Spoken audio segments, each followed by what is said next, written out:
Welcome back. So, moving on from where we left off, we'd finished painting the underside of the aircraft, and now I have reasonably quickly put some simple masking on to mask the belly area.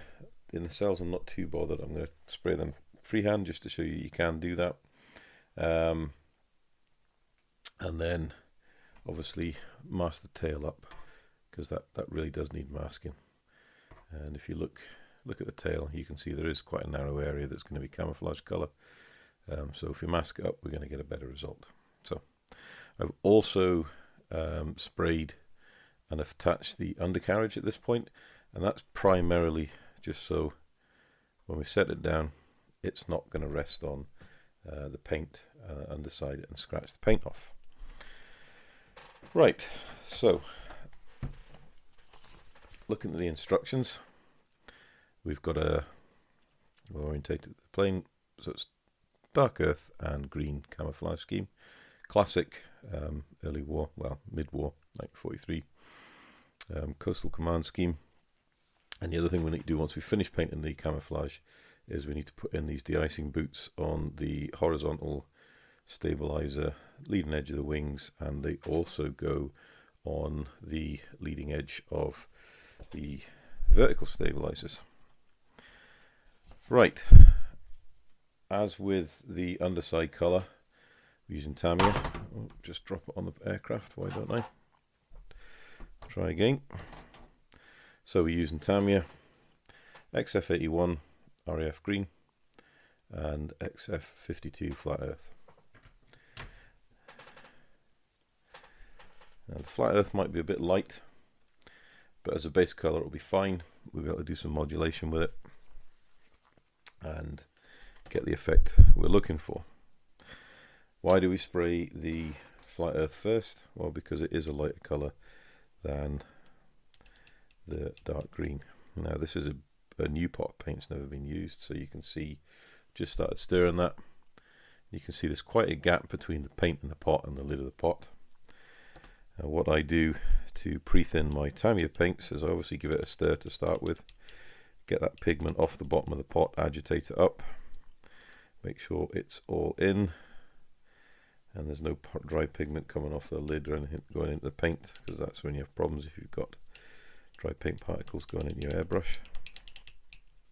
So give that a good stir, and then with my XF28 thinners, I'll just do this on camera. So there's the paintbrush, giving it a stir, and then I add the thinners right in until it brings it up to just the neck of the bottle. So you've just got the top here with stirring room, as they say. Now, that will have given you probably something in the region of a 60% paint, 40% thinners mix. Sometimes if you put a little bit more in, you'll get more of a 50-50 mix, but that general measuring rule on a brand new pot of Tamiya paint will mean that it will go through your average airbrush needle quite easily. So anything from a 0.2 needle up to a 0.5. The main thing is with putting extra thinners in is when you're stirring up the pigment off the bottom, you've got more thinners to activate and dissolve the settled pigment, so you're going to get a better, smoother, more opaque paint to work with. Tamiya paint is very reliable. Well, I found it to be very reliable, so it will, if mixed and thinned properly, it'll spray beautifully. Not so good for brush painting because it's not a true acrylic. It's obviously got an alcohol based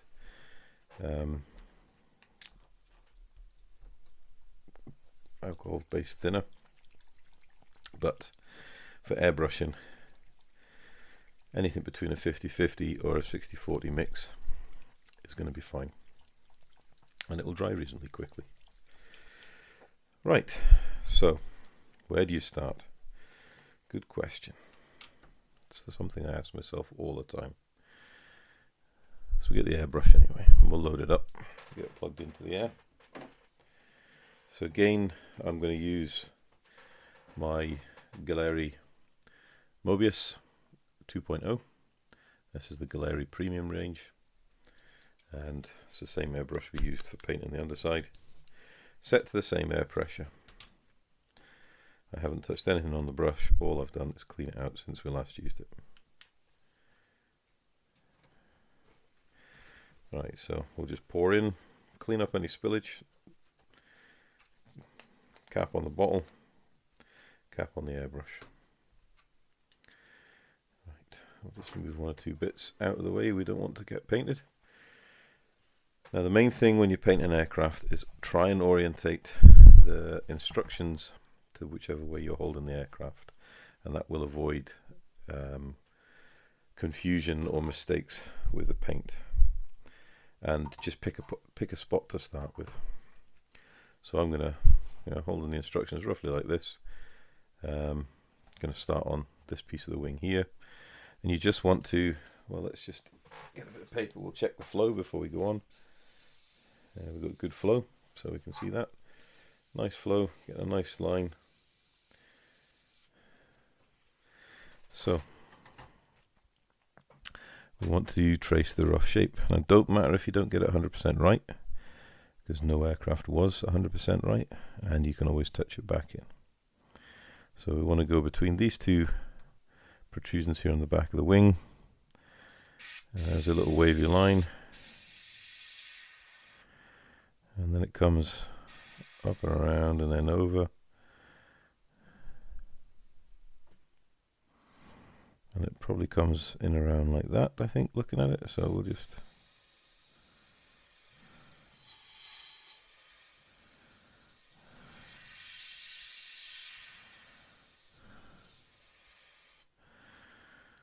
Okay, yeah.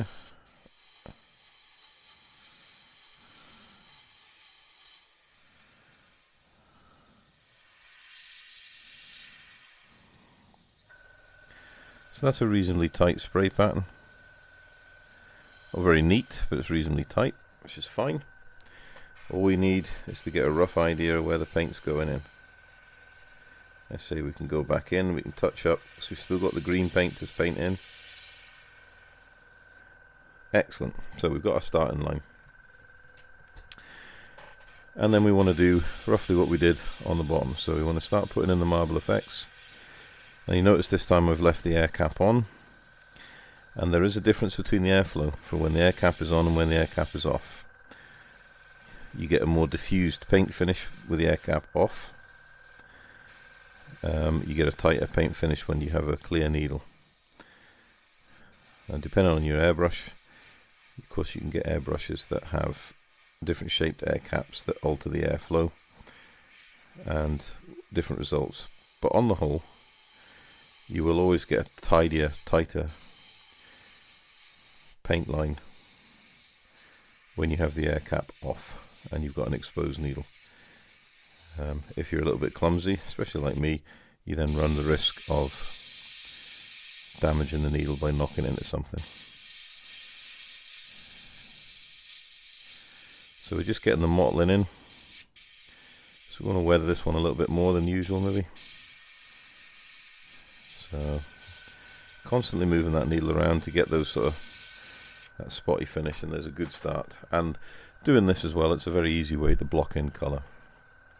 So the next one is going to run down the centre of the right hand engine nacelle and then kind of swoop back around in here and then end in here. So we can start at any place.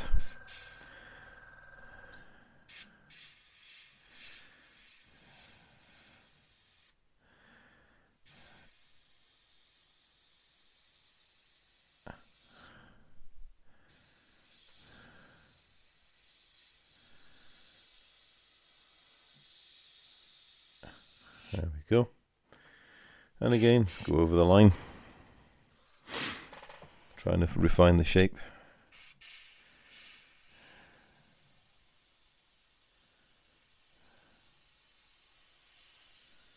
Trying to keep that distance even over the top of the aircraft, so you're keeping a similar paint flow as you go.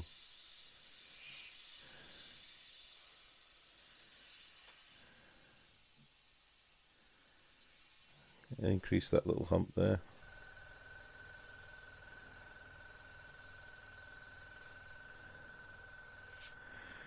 Okay. Next thing will be to do the engine nacelle.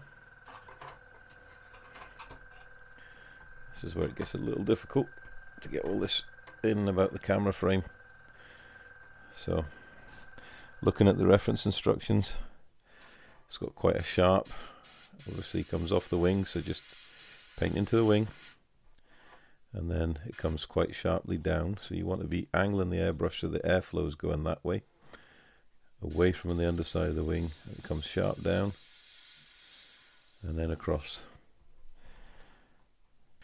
So once we've got it done, we end up with something like that on the engine nacelle, which is quite a nice demarcation line, and then we've obviously filled in the top of the wing.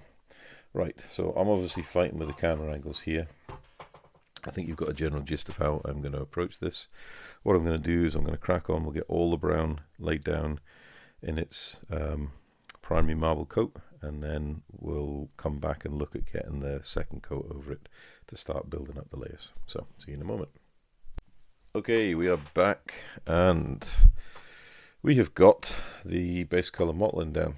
As always, I've made a bit of a mistake here, got the wrong color in the wrong place. That wouldn't be me if it wasn't something done wrong at some point. Anyway, quite happy with that. We've got the color down both engine nacelles, and we're ready for the next coat. And as before, we're just going to start. We're going to hold the airbrush a little bit further back, and we're going to start tracing. And we'll start at the edge of the wing,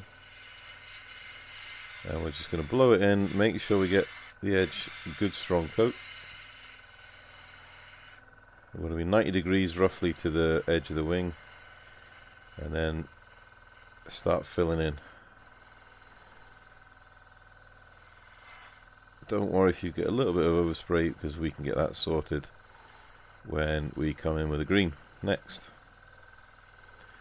So it is just 3 to 4 inches away from the model,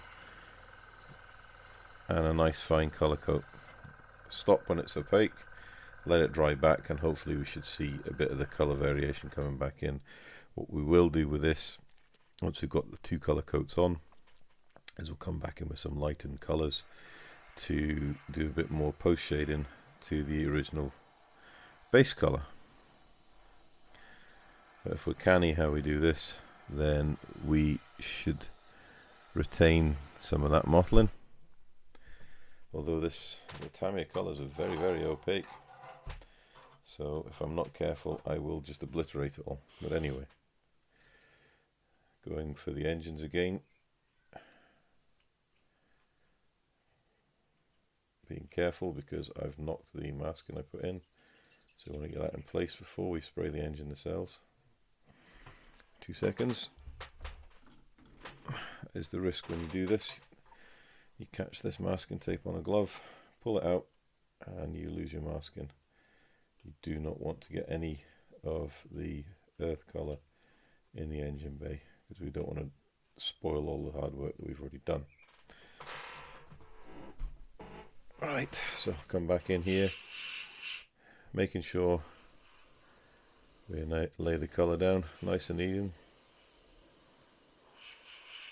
We get the whole of the nacelle. There we go. And then we just want to come on slightly, maybe a 60-degree angle to the wing, just to get the colour wrapping around the wing. We are going to put the de-icing boots on, so that doesn't matter too much. So we'll start filling in the fuselage. Make sure we get a good wing joint in. Make sure you get the cockpit framing done properly. This is quite a strong colour from Tamiya, so it is actually covering very nicely.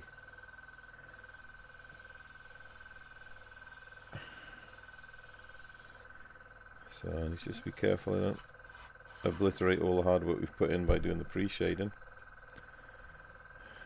Top of the fuselage, running down the nose, moving over to the next side.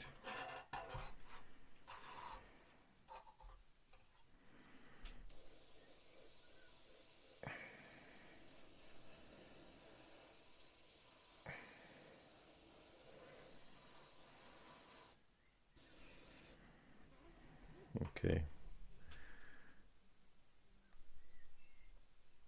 What we're needing to do is obviously get to a point where when we're spraying lights to the nose here, we've already put the demarcation line in. It's actually quite tricky for you to see on the camera. Just with the camera angle, you can see the demarcation line is in. We just want to be spraying up away from the tape into the block of colour, so we avoid getting overspray on the underside of the wing. If we get a little bit, then it's no problem coming back in with a bit of sky just to touch in any overspray. But the more we can control where we're putting the paint, then the more we can avoid having to go in and do these touch-ups. So same again on this engine nacelle here. Make sure we've got the front leading edge of the nacelle, and then work the paint down to where we put the demarcation line in, and then up.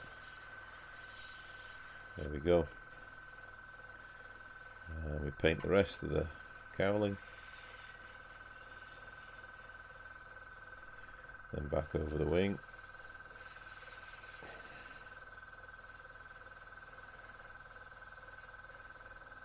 There we go. I can lay it down and get more vertical.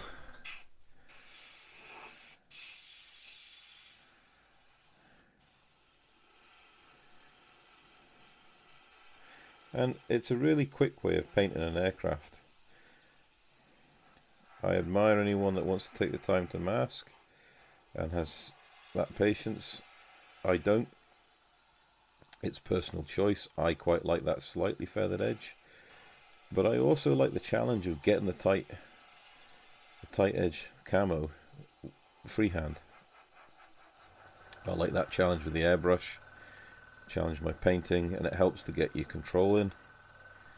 If you can paint freehand camo and paint it well, and that you're happy with the results, then all it will do is serve to improve your airbrushing technique. Right, we're on the side now. Just fill in these areas here to avoid too much of a tide line. There we go. Right, on the side, I fear with this colour we're probably going to lose a bit of this marbling pre-shading effect we're putting in, purely because it's such a strong coat pigment, and it's covering very, very well. It's laying on a beautiful opaque finish.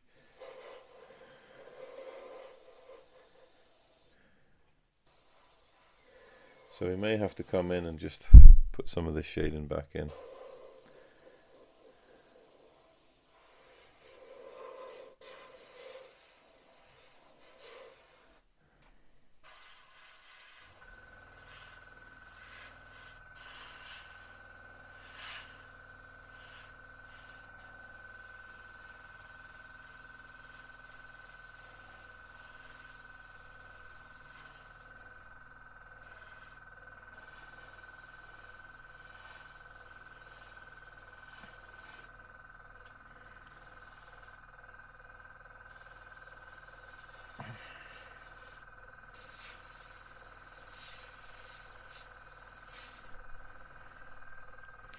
Just about there. Just get the under fuselage. I'll have to move away from the camera because getting the angle on the aircraft to get the paint in is a little tricky.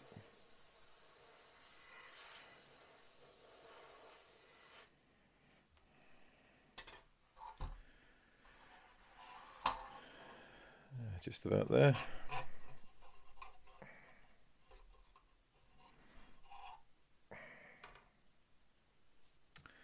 So get the fuselage done here.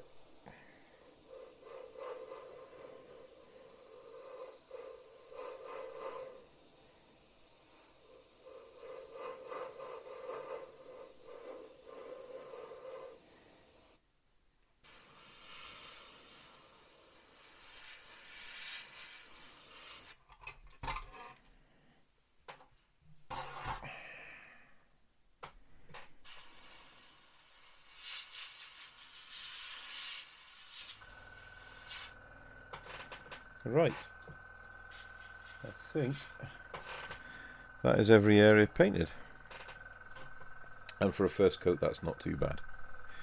So I'm going to clean out the airbrush, and then we're going to get some of this XF81 in, and we'll start laying down some green and see the difference it makes when you get an opposing colour on the airframe.